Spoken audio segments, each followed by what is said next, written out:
Diz assim a santa palavra do Senhor: Bem-aventurado aquele cuja iniquidade é perdoada, cujo pecado é coberto. Bem-aventurado o homem a quem o Senhor não atribui iniquidade, e em cujo espírito não há dolo. Enquanto calei os meus pecados, envelheceram os meus ossos pelos meus constantes gemidos, todo dia. Porque a tua mão pesava dia e noite sobre mim, e o meu vigor se tornou em sequidão de estio.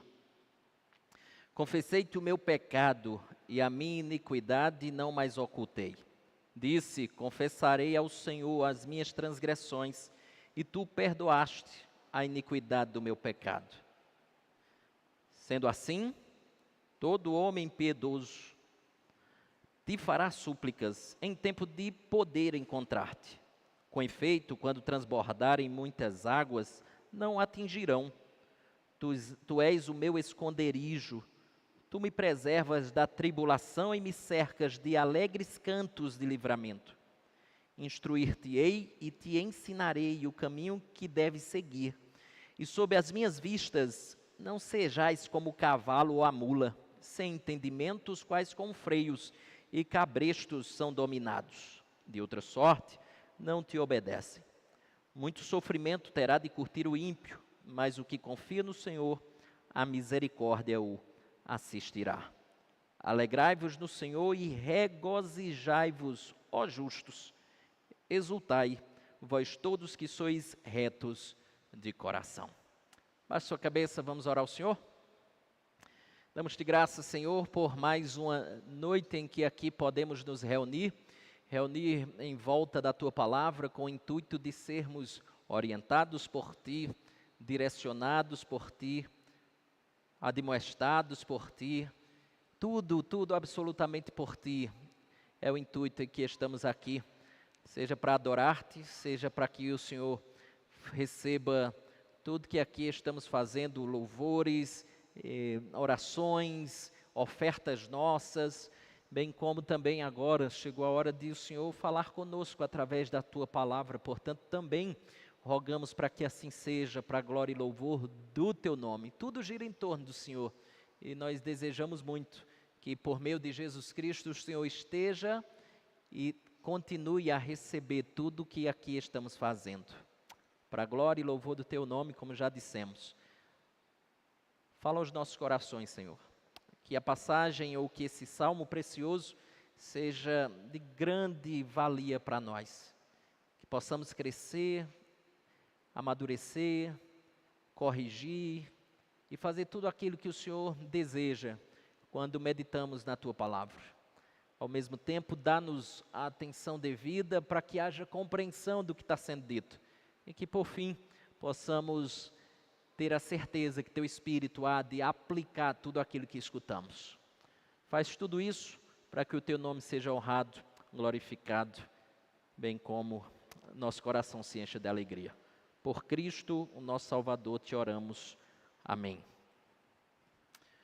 Meus irmãos, eu queria hoje iniciar o Salmo 32, basicamente teremos duas exposições, essa e a semana que vem.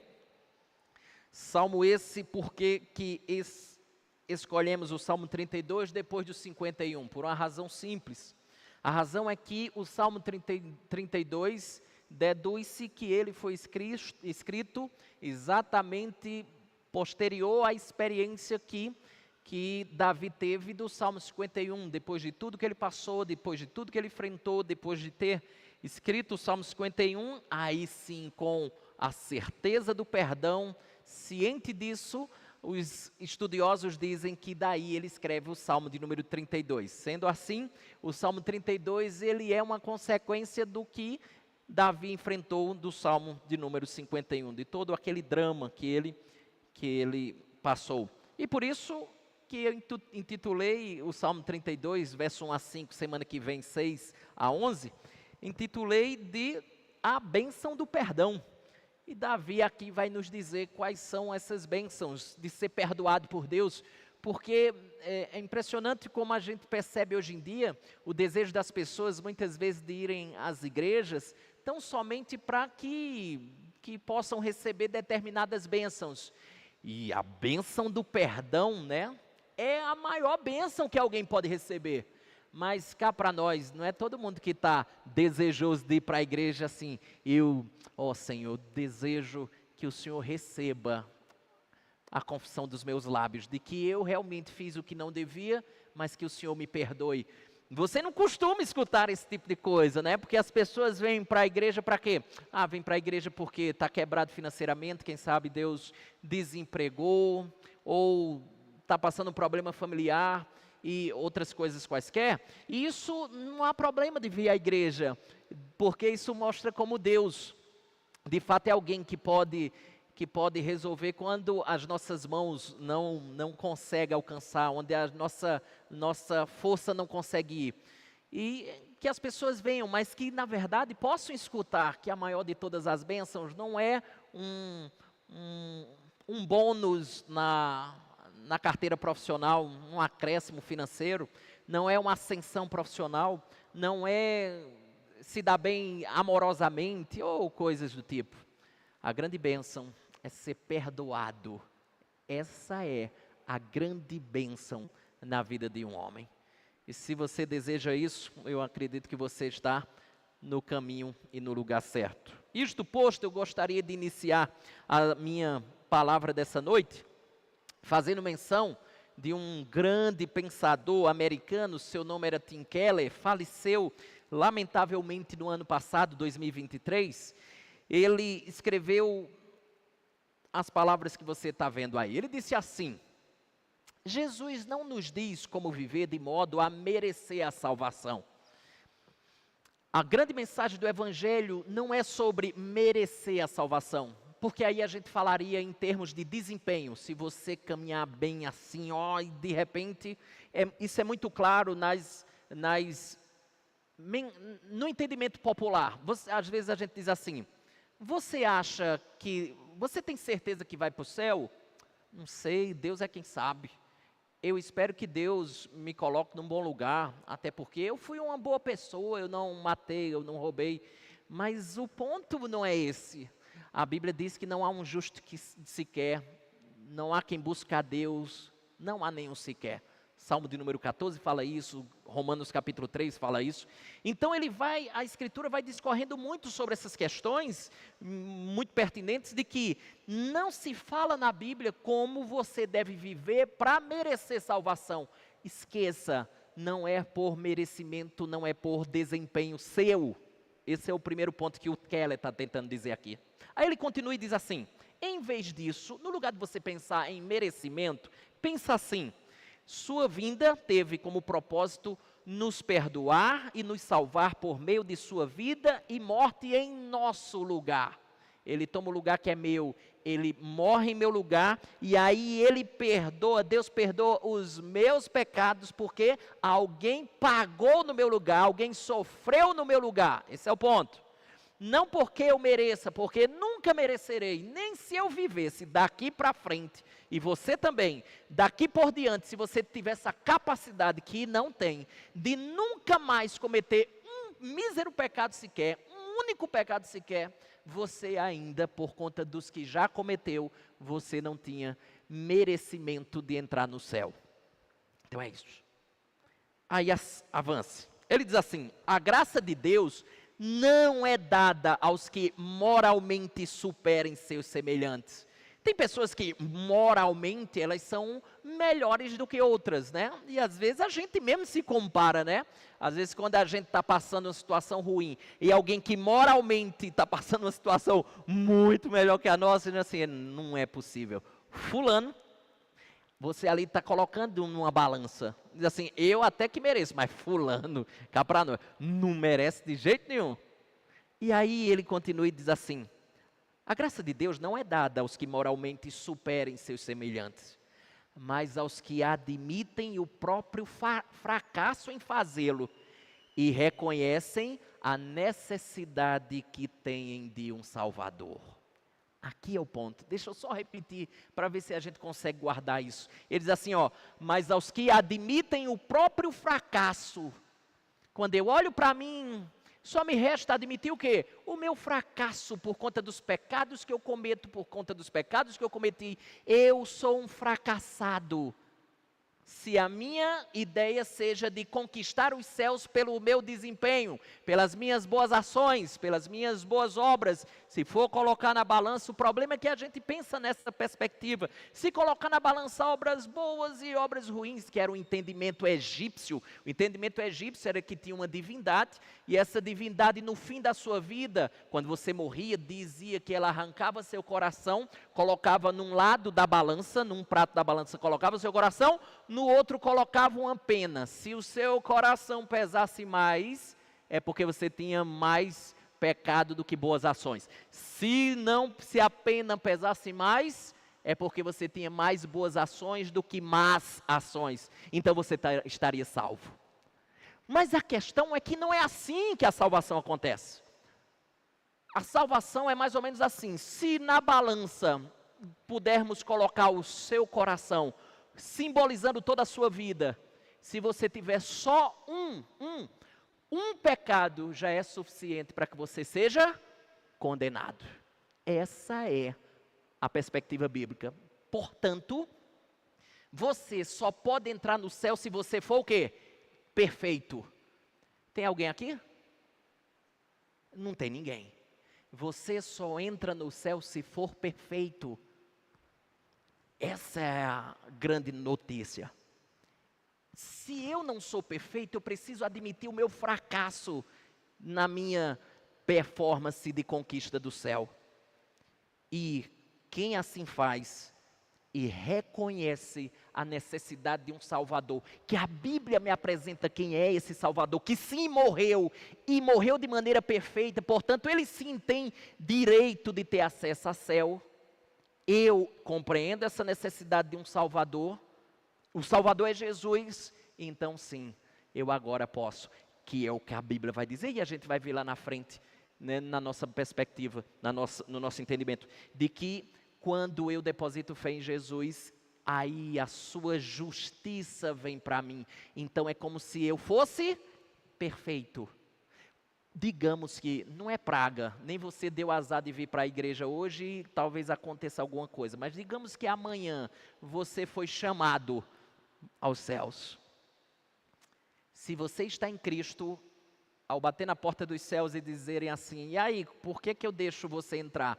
Você diz assim: olha, o meu nome é fulano de tal, eu não tenho como entrar, mas eu lembro muito claramente que lá embaixo, quando eu estava lá na terra, eu confessei a Cristo como meu Salvador, Ele foi perfeito, Ele morreu no meu lugar, eu depositei fé nele e eu estou em Cristo. Ao dizer isso, sabe o que acontece?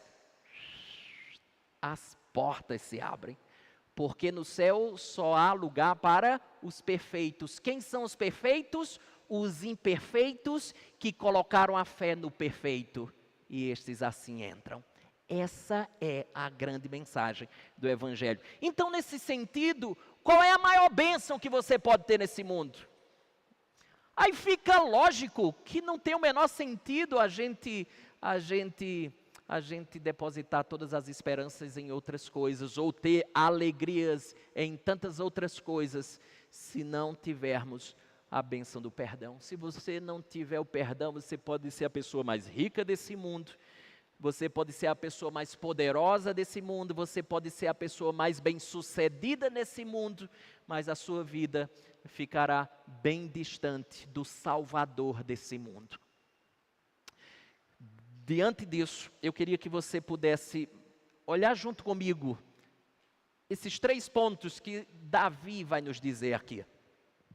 Ele disse que, estou dizendo que o Salmo 32 fala da bênção do perdão, e Davi, a primeira coisa, do verso número 1 a 2, Davi vai dizer: a bênção do perdão é maravilhosa porque ela me faz bem-aventurado, faz-me bem-aventurado. A palavra bem-aventurado aí é uma palavra que significa mais do que feliz. O que é aquilo que pode lhe fazer feliz na vida? O que ele está dizendo aqui: a bênção do perdão me torna mais que feliz.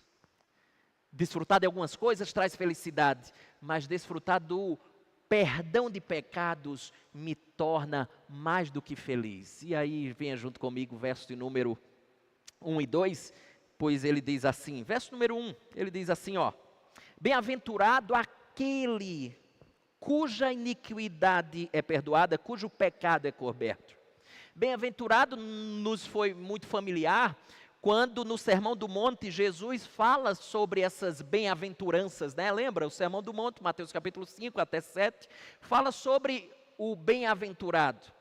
E esse salmo começa com as bem-aventuranças. Notemos que este é o segundo salmo que começa com bem-aventurança. O salmo de número 1, nós temos a bênção da bem-aventurança, daquele que anda na lei do Senhor. Lembra? O salmo de número 1 é exatamente o que diz, aquele que medita na lei do Senhor, bem-aventurado é essa pessoa. Então a bem-aventurança, ou mais do que feliz, salmo 1, é aquele que anda na lei do Senhor. No salmo de número 32, temos a bênção do perdoado como a segunda, ou melhor, o segundo estado mais feliz que eu posso desfrutar. Então, a primeira bem-aventurança está sobre os obedientes. Salmo 1, verso 1. Enquanto que a segunda bem-aventurança está sobre os desobedientes que foram perdoados. Davi torna o perdão de pecados a verdadeira felicidade. Olha que coisa, que contrassenso com o que a gente tem no mundo. Qual é a perspectiva das pessoas para a felicidade? E que elas todas... Inclusive, às vezes, você meio que dá aquela confundida na cabeça. A perspectiva nossa é de felicidade atrelada a coisas extra nós, ou não? Se eu alcançar minha ascensão profissional, serei feliz. Se eu alcançar sucesso profissional, serei feliz. Se eu tiver muito dinheiro, serei feliz. Se eu casar e tiver o grande amor da minha vida, eu sempre fora. Ele está nos mostrando que a bem-aventurança, ela não está fora nesse sentido, nessas coisas, mas é doada a nós e está exatamente em nós, quando nós recebemos o perdão dos nossos pecados. Veja uma coisa muito interessante aqui, veja que o perdão é total, instantâneo e irreversível. Veja, porque às vezes a gente tem uma perspectiva meio que é como se a gente é perdoado, depois é desperdoado, perdoado de novo, depois desperdoado. Não sei nem se existe essa expressão, mas ele é irreversível. Deus perdoou e está perdoado. Veja uma coisa interessante, a palavra hebraica aqui para perdoada no original significa tirada para fora, levar para longe da vista. Essa é a ideia, tirado para fora. E dá muito, encaixa muito com isso que o autor aos Hebreus fala, ó, vê se não. Hebreus 8,12 diz assim, ó: pois para com as suas iniquidades usarei de misericórdia e dos seus pecados jamais me lembrarei. Por quê? Porque ela foi retirada, como um fardo que é levantado ou uma barreira que é removida. Portanto, perdoar quer dizer remover um fardo. Por isso, não sei se você lembra, um famosíssimo livro escrito por um homem chamado John Bunyan. Ele tem um livro que ele escreveu, dizem que é o segundo livro mais vendido depois da Bíblia. O livro que ele escreveu foi O Peregrino. E o Peregrino, ele tinha um fardo nas costas. E quando ele encontra, dica de leitura, tá? O Peregrino, livrão que você vai se identificar muito, porque tem tudo a ver com a nossa vida. Conta a história que esse homem andava com um fardo pesado, e teve um determinado momento que o fardo foi tirado. E aí eu não vou estragar o livro, você deve ler o livro, como foi que o peso foi tirado das costas desse rapaz. Veja, pelo seu perdão, nós podemos ser aliviados de uma carga pesada, de um peso esmagador nas costas. E uma outra maneira, olha que coisa linda que a Bíblia fala, uma outra maneira de você colocar o perdão de pecados, é como o profeta Miqueias colocou. Se não, veja, olha o que Miqueias disse, capítulo 7, 19. Ele lançará todos os nossos pecados nas profundezas do mar. Veja, o pecado será lançado nas profundezas do mar. A ideia é basicamente o seguinte, eu acredito que você já deve ter visto alguma coisa semelhante. O pecado não será lançado ao mar como aquelas boias. Já viu aquelas boias laranjas que são uma espécie de sinalizadores no mar? Para barcos, navio ou até os banhistas, onde até os banhistas podem ir, são boias sinalizadoras. Os nossos pecados não são jogados ao mar como as boias são colocadas no mar para que elas fiquem à vista. Muito pelo contrário, elas são jogadas ao mar como um chumbo que afunda até as profundezas do oceano. Essa é a imagem que ele está tentando trazer aqui. Davi sabia como era agradável ter o pecado perdoado. Esse é o relato da sua experiência pessoal. E aí ele usa uma outra imagem. Se não, veja, eu estou no final do verso número 1, que ele diz assim, ó: bem-aventurado aquele cuja iniquidade é perdoada, cujo pecado é coberto. E aqui a gente tem duas possibilidades muito bacanas de entender essa perspectiva de coberto. Qual é a imagem que esteja na cabeça do salmista para que ele escreva assim: coberto iniquidade, coberta pecado, coberta? A primeira delas, havia uma história que ela perdura não só naquele período, mas perdura até os dias de hoje. Quando Deus livrou o seu povo lá do Egito, e o povo de Israel saiu lá do Egito, eram escravos lá, Deus arranca, Moisés vai à frente, e de repente na caminhando, chegaram de frente a um determinado mar. Lembra qual era? O Mar Vermelho. Estavam de frente para o mar. Depois, quando eles estavam de frente para o mar, viram que viu um exército de Faraó atrás para pegá-los. O que é que aconteceu? Deus abre aquele mar e eles passam no meio do mar. O que é que acontece depois? As águas cobriram os soldados egípcios. Então a imagem é de cobertura. Talvez esteja isso na mente do salmista.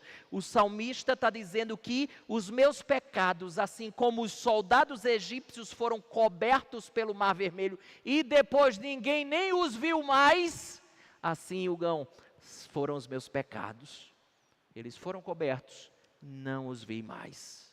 Mas a segunda possibilidade dele falar em coberto aqui pode exatamente ser a perspectiva de um antigo estudioso chamado Menóquio. Menóquio dizia que aqui está aludindo a uma maneira de escrever dos hebreus, do povo de Israel, que seria como? Eles escreviam com um pincel fino e uma tabuinha de cera. Então eles iam, escreviam lá, e quando eles erraram alguma coisa desse tipo e queriam apagar, o que eles faziam? Eles alisavam a superfície da cera para escrever em cima exatamente daquilo que eles haviam escrito. Ou seja, eles cobriam as letras anteriores. Olha que coisa linda é o que ele pode estar nos dizendo aqui. Ele está dizendo mais ou menos assim: ele cobriu os meus pecados, ele apagou os meus pecados. E em tese, o que ele pode estar dizendo é que ele está escrevendo uma nova história. Isso é muito bonito, porque essa é a realidade do verdadeiro cristão. Ele apagou, cobriu, para escrever uma nova história. Quem é o bem-aventurado? Resposta: é aquele que não esconde, mas aquele que confessa. Olha que trocadilho interessante. Mais ou menos ele está dizendo aqui. Quem é o bem-aventurado?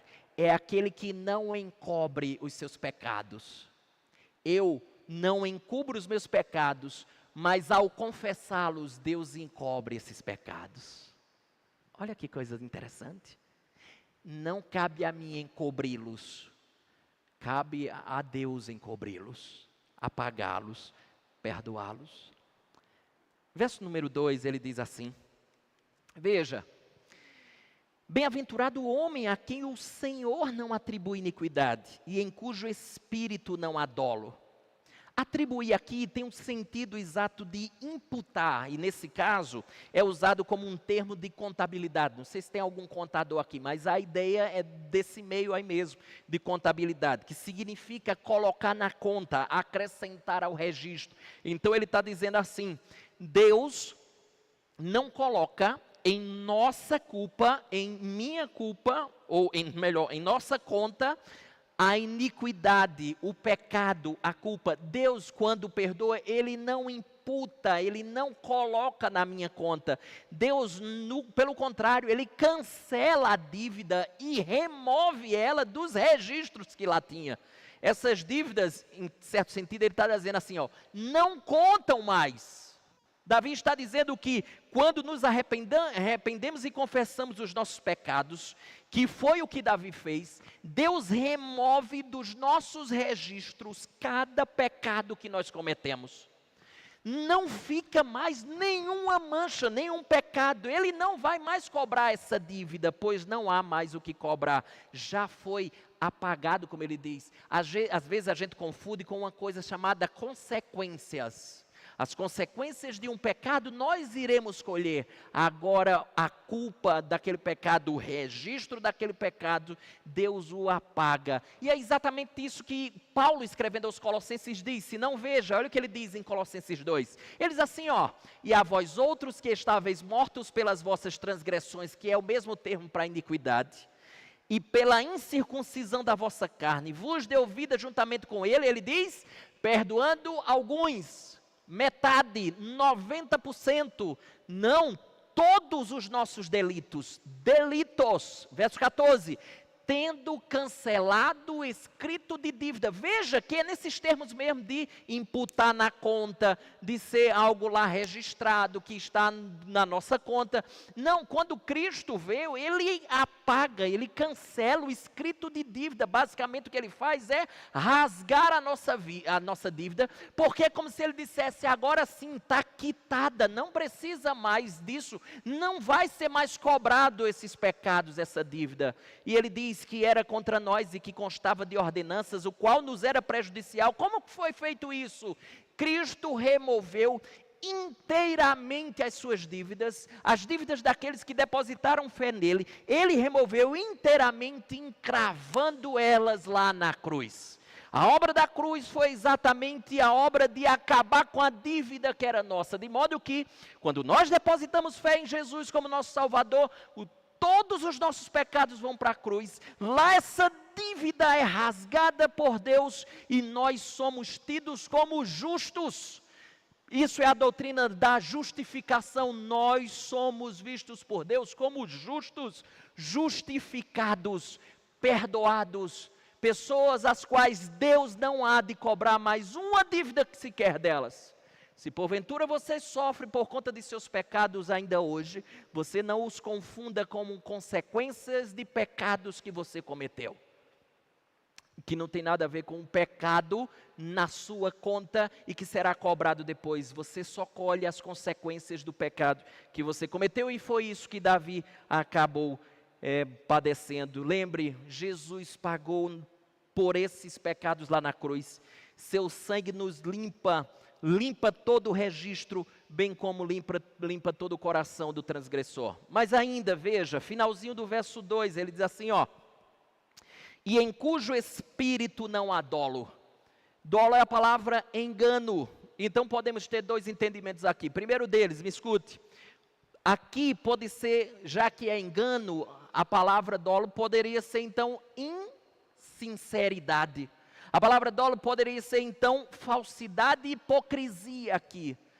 Não era a realidade de Davi. Por um tempo até foi, porque Davi escondeu ali seu pecado, não confessou, ficou protelando, e a gente vai ver as consequências. Mas ele está dizendo aqui que não era a realidade dele. Eu não fui insincero. Por isso que tem o verso 5 lá. O que é que diz o verso 5? Confessei-te o meu pecado e a minha iniquidade não mais ocultei. Não mais, eu ocultei, mas não mais. Eu não fui, nesse sentido, agora eu não estou sendo insincero, eu não estou sendo hipócrita, eu não estou sendo falso.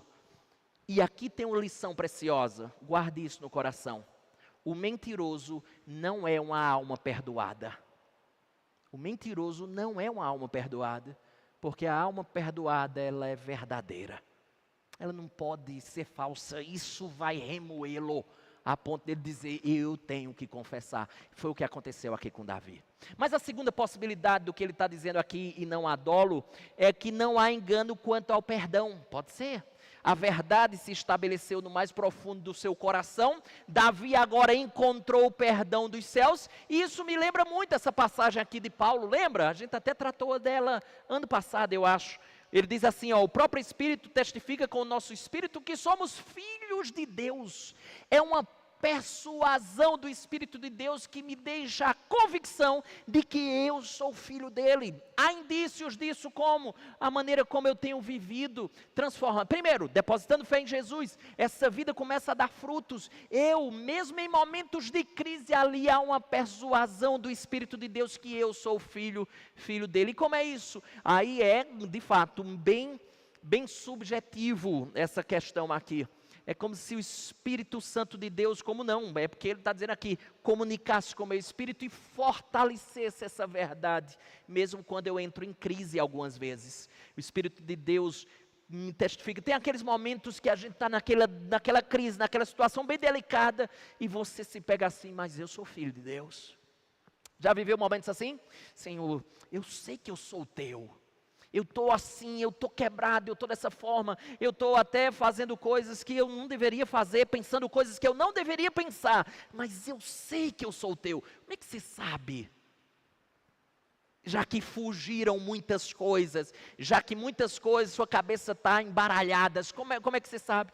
Ali nos parece ser uma persuasão do Espírito Santo, nos lembrando muitas coisas. A gente se apega nessa verdade. E aí Davi nos apresenta a sua própria experiência. E, irmãos, cá para nós não há instrutor tão eficiente quanto aquele que testemunha do que pessoalmente ele sabe e sente.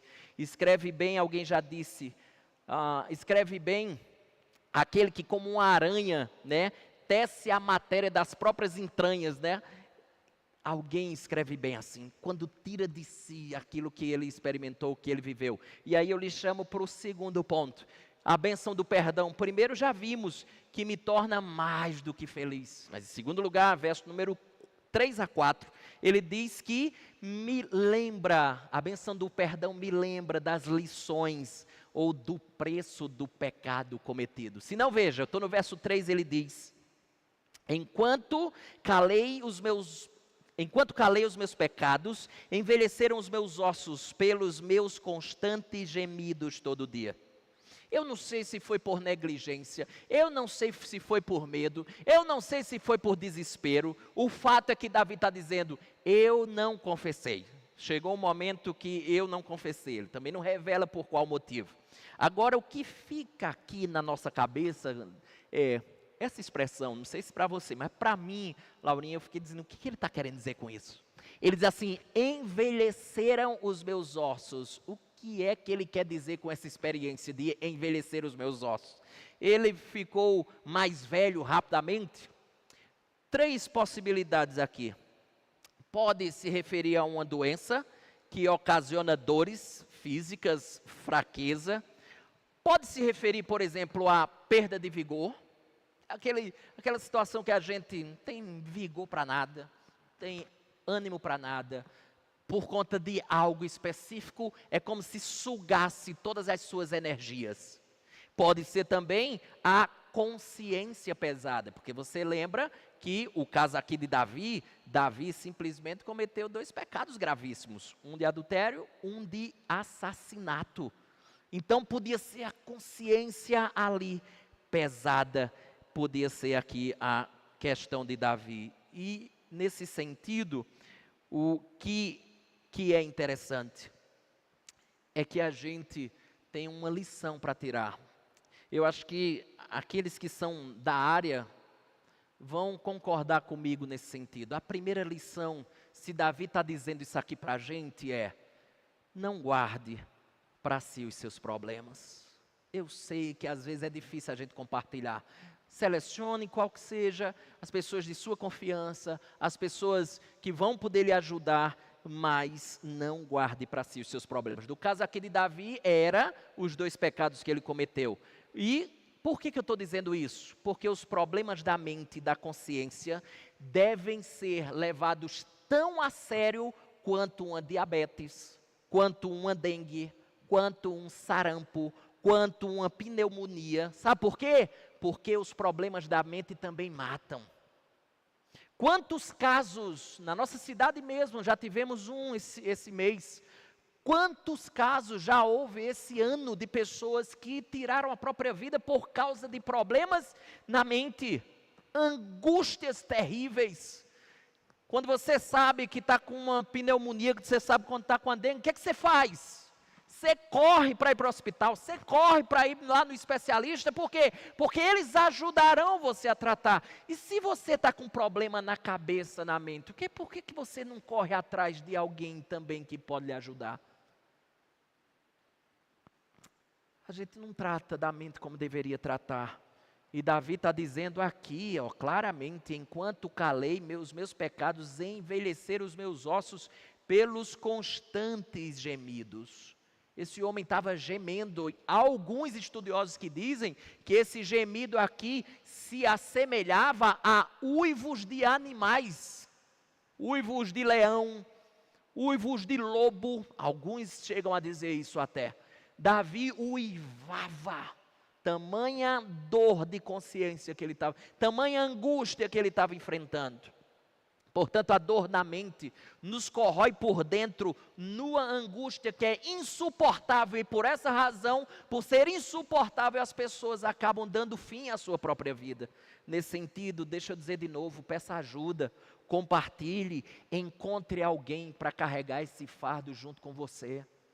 Você não precisa carregar o fardo sozinho. Você não precisa carregar o fardo sozinho. Você tem amigos, grandes amigos, você tem lideranças eclesiásticas na igreja, você tem família, você tem pessoas, não carregue só, porque a gente sabe muito bem que aqueles que carregaram só, eles infelizmente não tiveram bons resultados. Mas voltando à questão, envelheceram os meus ossos. Davi pode estar dizendo que estava enfrentando uma doença, Davi pode estar dizendo que perdeu o vigor, o ânimo da vida, e Davi estava dizendo, talvez, que era a consciência pesada do que ele fez. A minha ideia, o que eu penso que poderia ser, não necessariamente poderia ser uma doença, poderia ser uma coisa, poderia ser os três juntos, não pode. Por exemplo, alguém que está enfrentando uma doença mental, Camila, você que é da área aí, que está enfrentando uma questão psíquica pesada, ele adoece fisicamente ali no corpo, ele de alguma maneira vai perdendo o vigor. Essas três coisas podiam estar juntas aqui, como uma desencadeando a outra. Nesse sentido, o fato é que a sua aflição era tão intensa a ponto de minar a sua saúde e acabar com toda a sua energia. Tudo isso derivada da sua teimosia em não confessar o seu pecado. Teimosia em não confessar o seu pecado. E aqui eu quero extrair mais duas lições. Segunda é dizer para você o seguinte, vou usar uma frase do Spurgeon aqui que ele falava. Ele dizia assim, Deus não permite que seus filhos pequem com sucesso. Uma frase interessante, né? Deus não permite que seus filhos pequem com sucesso.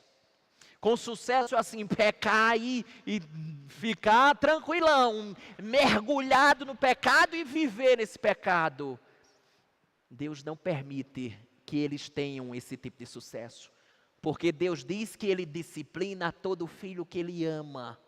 Se você está pecando com sucesso,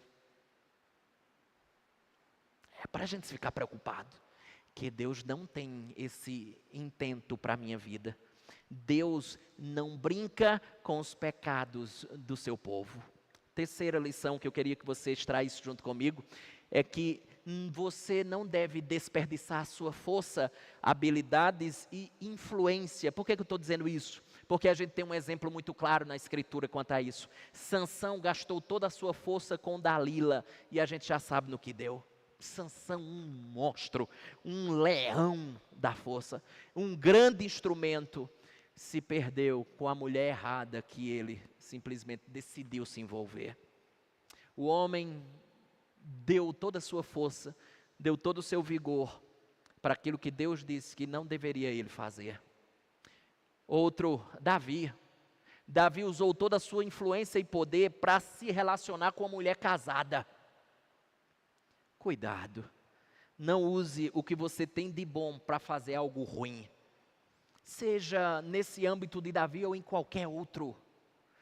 Use as suas forças, habilidades, sua inteligência, seja o que for, use-os para servir a Deus, não os coloque a serviço do diabo.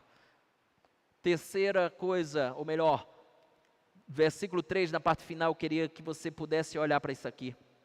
Constantes gemidos todo o dia. Sabe o que é isso? Eu não encontro descanso para o meu corpo. Mas salta comigo para o verso 4, que ele diz assim, ó, verso 4. Porque a tua mão pesava dia e noite sobre mim, e o meu vigor se tornou em sequidão de estio. Aqui o bicho pega, porque a gente também não costuma escutar isso aqui. Ele está dizendo que foi a mão de Deus que estava pesando sobre ele, fazendo com que ele estivesse no estado que ele estava. Já pensou? Deus é capaz de fazer isso sim, com os seus. A gente costuma, né, jogar tudo na conta do diabo. Eu acho que o diabo fica assim, peraí, tudo bem, eu apronto muito nesse mundo, mas peraí, essa não sou eu não. Ele está dizendo uma coisa muito interessante. Porque a tua mão pesava dia e noite sobre mim. Alguém já disse que o dedo de Deus pode nos esmagar. O que diremos da sua mão, estando a nos pressionar de maneira pesada e contínua? O que ele está dizendo aqui é que a pressão da mão de Deus não afrouxava, nem de dia nem de noite. Aqui não havia descanso nem quando o chicote subia. Pressão o tempo todo.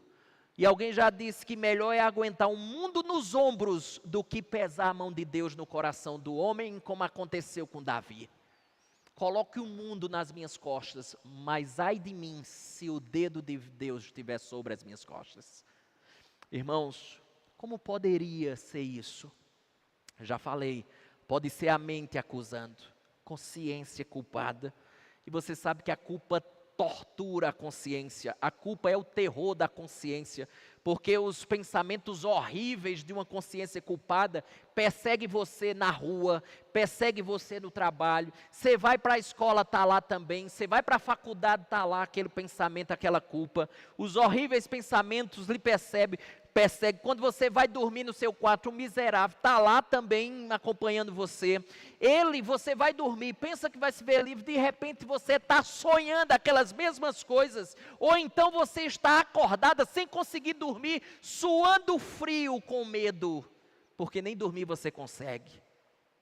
Mas a gente disse também que poderia ser uma doença de Davi, lembra que a gente falou que essa coisa dos olhos envelhecer poderia ser uma doença, e parece bem que poderia ser a mente culpada que desencadeou uma doença, e se a gente entender assim, Davi está aqui mencionando essa doença que está se agravando cada vez mais. Tanto é, que se a sua Bíblia for a NVI, olha a tradução que está na NVI, Tony. Olha lá, diz assim, pois de dia e de noite a tua mão pesava sobre mim. Aí ele diz, minha força foi se esgotando como em tempo de seca.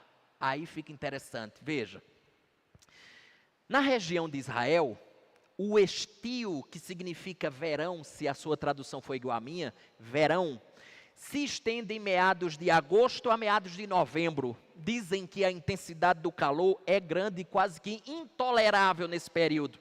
Até o começo ou os meados de setembro não há pancadas de chuva. Ela é tão rara quanto neve aqui em Campina Grande. Você já viu? Não há pancadas de chuva. O que acontece nesse período? A grama seca. A grama seca dos campos, às vezes pega fogo, produz incêndios, muito parecido com o que a gente tem visto aqui no Brasil ultimamente. Isso é devastador, porque vai tomando proporções grandes, a terra vai ficando cada vez mais numa espécie de torrada, ela vai de tão seca, vai quebrando, como a gente vê às vezes no sertão, não tem? A terra vai ficando seca de tal maneira que ela vai se rachando, ela vai se quebrando todinha. Ou seja, o que Davi está dizendo aqui é que ele se sente da mesma forma, ele se sente como devastado, ele se sente como se estivesse todo quebrado, murcho como uma planta durante o período da seca naquele período. Por outro lado, então, se a gente está nesse entendimento que pode ser essa culpa que desencadeou numa doença, é possível que aqui o verso número 4, ele esteja fazendo uma referência ao que eu vou chamar aqui de febre alta. Mas veja se não vai fazer sentido. Ele diz assim, ó, porque a tua mão pesava sobre mim dia e noite sobre mim, e o meu vigor se tornou em sequidão de verão.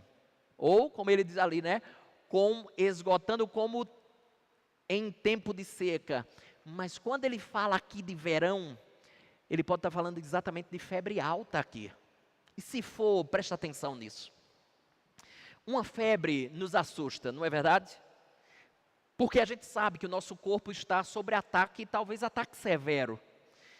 E eu entendo que a febre, ela nos ensina muito. Apesar de ser considerado uma situação preocupante, toda vez que a gente está em febre, a gente fica preocupado. A febre, me dê licença os médicos que aqui estão presentes, se tiver errado, você dá um grito aí, está errado, e me corrija. Mas a febre é um processo, em geral, benéfico para o organismo.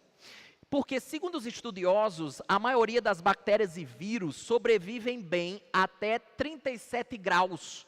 Com grande capacidade de se multiplicarem. Quando a temperatura do corpo sobe para além dos 37 graus, esses micro-organismos invasores, eles encontram maior dificuldade de sobreviver e de se reproduzir. Ou seja, o próprio organismo aumenta a temperatura para se defender exatamente de possíveis infecções, sempre em conjunto, né, com outras medidas do sistema imune. É assim que o nosso corpo trabalha.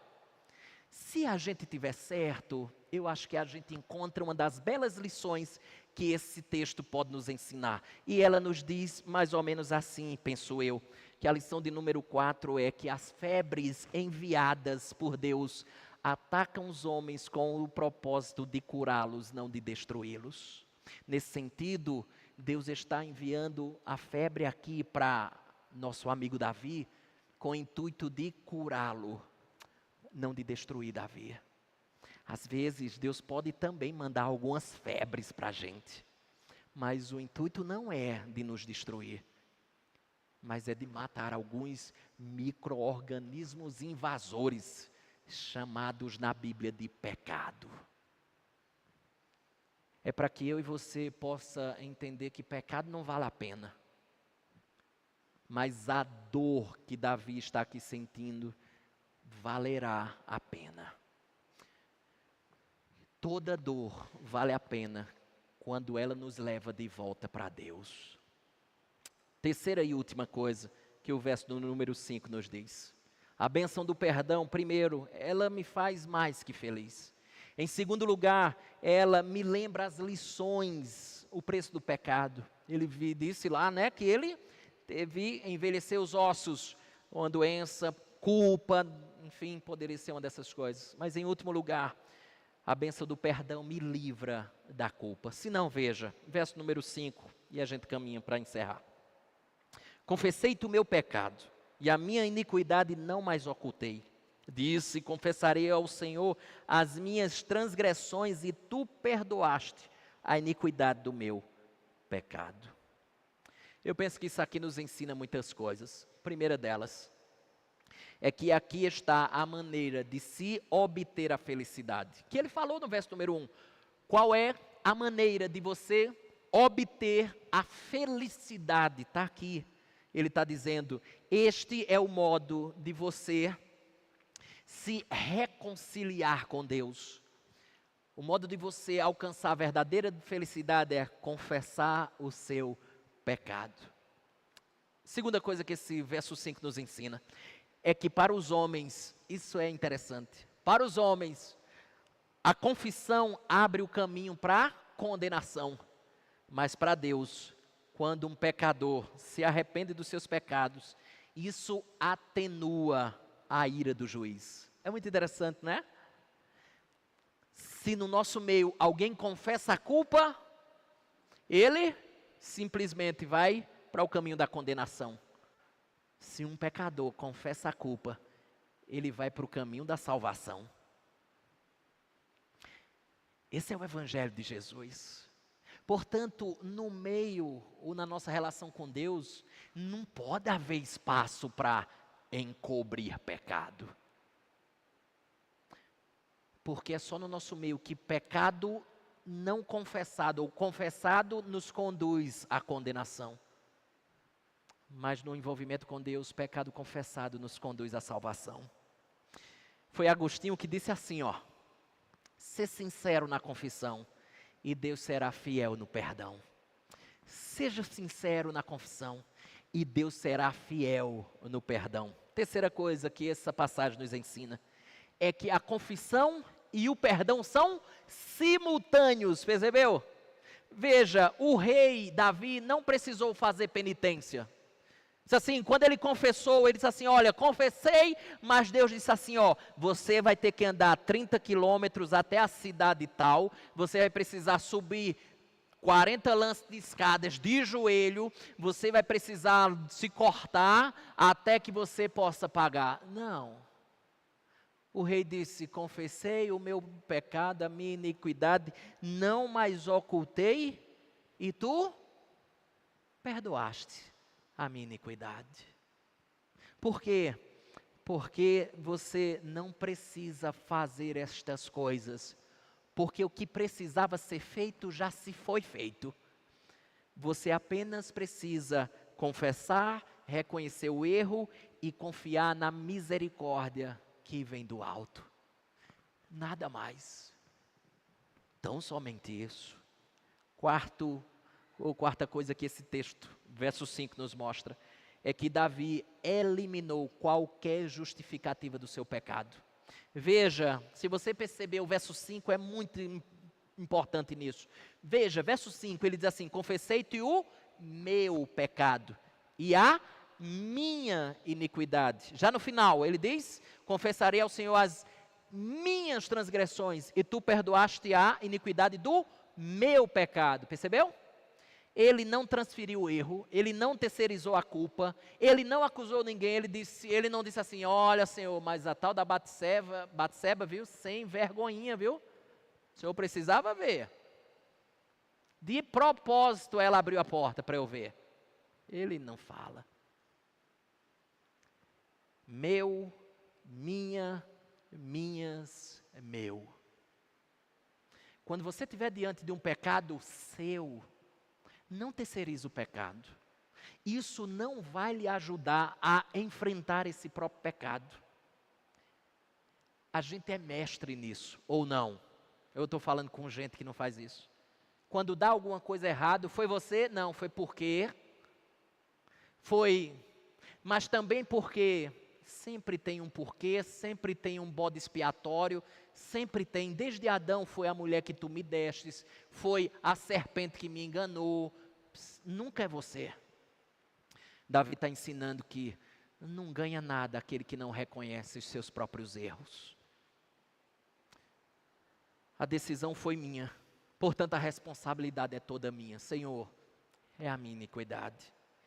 Quinta e última coisa do verso número 5, é que imediatamente, olha que coisa interessante, imediatamente ele encontrou descanso para a alma. Ele diz assim no final, ó, e tu perdoaste a iniquidade do meu pecado. Eu fiquei meio em dúvida aqui no que ele estava querendo dizer, não sei se você também, vê a iniquidade do meu pecado. Porque ele só fala assim, perdoaste o meu pecado, mas no final ele diz que perdoastes a iniquidade do meu pecado. O que é que ele está querendo dizer com iniquidade do pecado? A NVI traduz assim, ó, e tu perdoaste a culpa do meu pecado. Sabe o que ele está dizendo? Agora sim, foi embora. Agora sim, aquela culpa que me atormentava, dia e noite aqui me azucrinando e eu já estava ficando louco. Ela foi embora. Agora não há mais culpa. Agora eu posso descansar. Alguém já disse que a culpa é para a consciência aquilo que a dor é para o corpo. O que estava querendo dizer? É que ela sempre nos diz que algo está errado e que deve ser tratado. Do contrário, as coisas podem piorar. A culpa é para a consciência aquilo que a dor é para o corpo. Ela nos diz que algo está errado e que deve ser tratado. Do contrário, as coisas podem piorar. Você tem algum momento de consciência culpada, consciência pesando, aquela coisa que assim, às vezes é com o cônjuge, com pessoas da própria família, com amigos, assim, poxa, falei o que eu não devia, pesei a mão na pizza que eu dei em Helena, a consciência pesando. A consciência ou a dor da consciência a culpa é para a consciência, aquilo que a dor é para o corpo. Ela nos diz que algo está errado e que deve ser tratado, do contrário, as coisas podem piorar. Me permita concluir convidando você para esse texto. Dá um pulinho aqui comigo, Romanos capítulo 8, verso 1.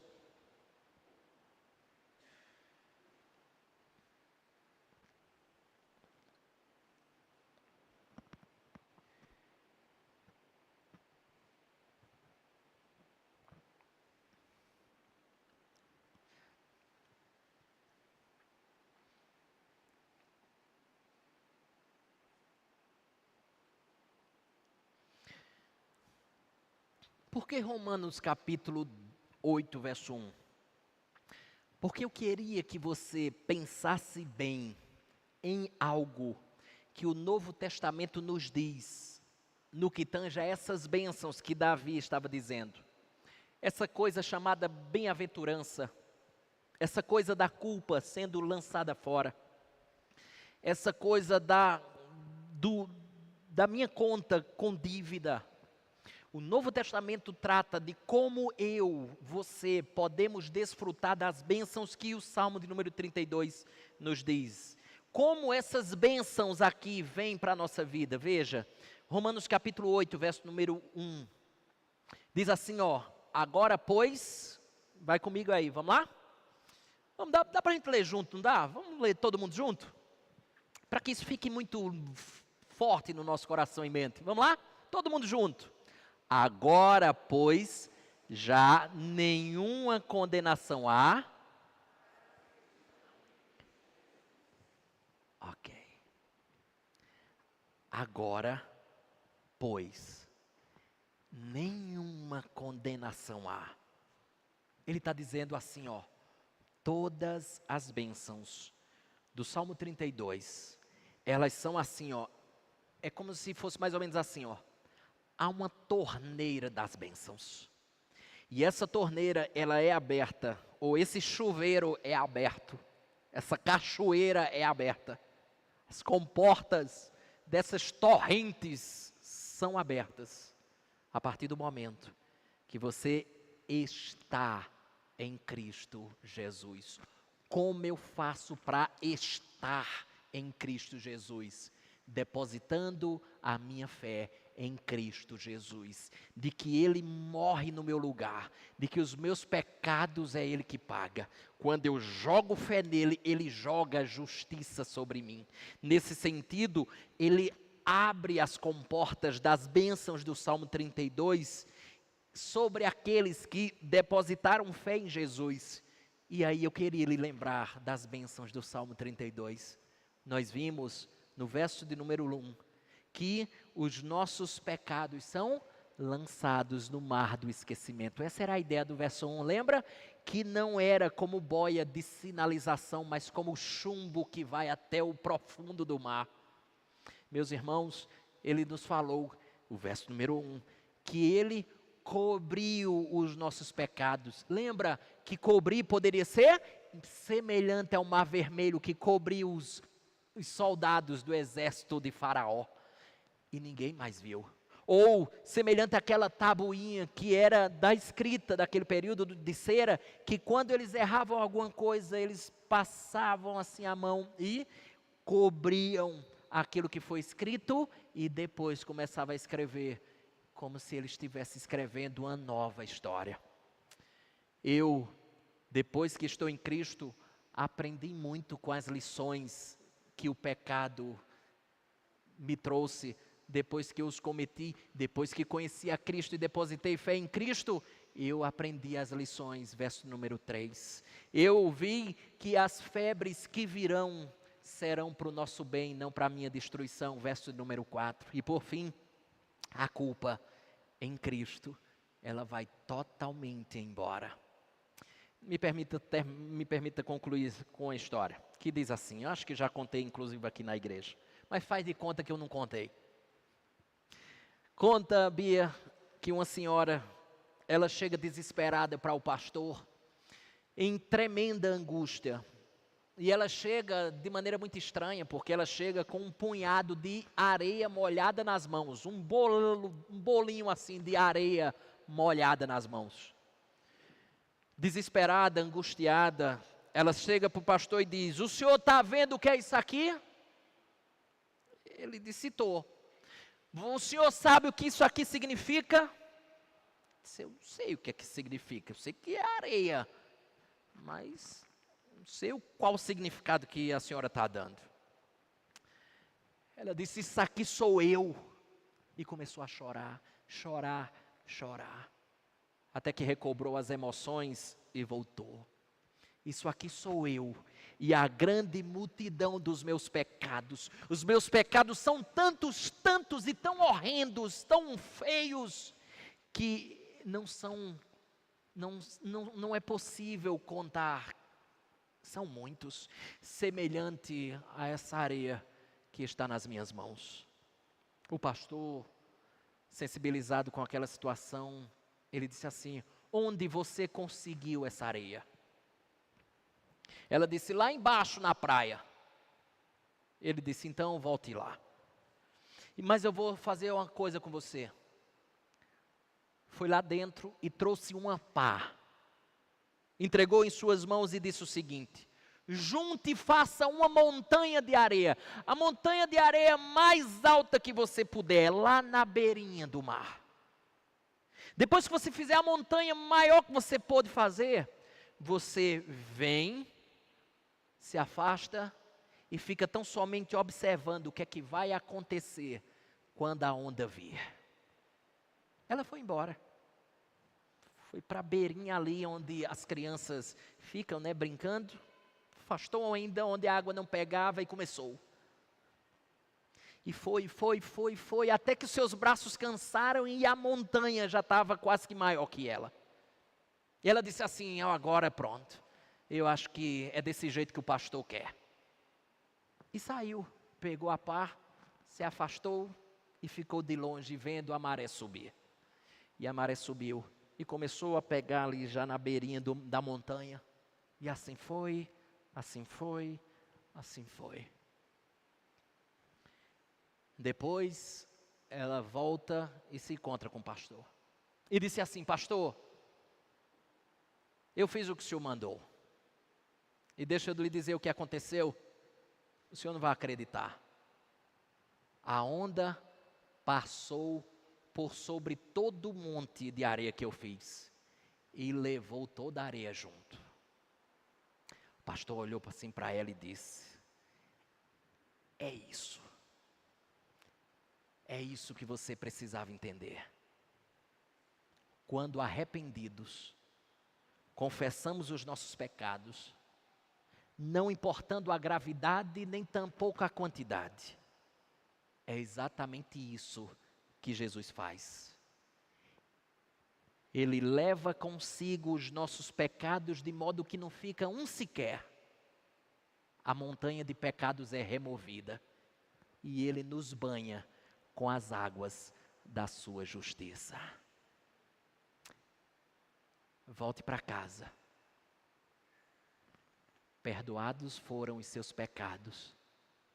sem que tenha ficado um único sequer. Essa é a maior bênção que um ser humano pode ter. É saber que a sua culpa foi embora e que Jesus levou sobre si cada pecado cometido e nos deu um banho com as águas da sua justiça. Baixe sua cabeça. Ora ao Senhor nesse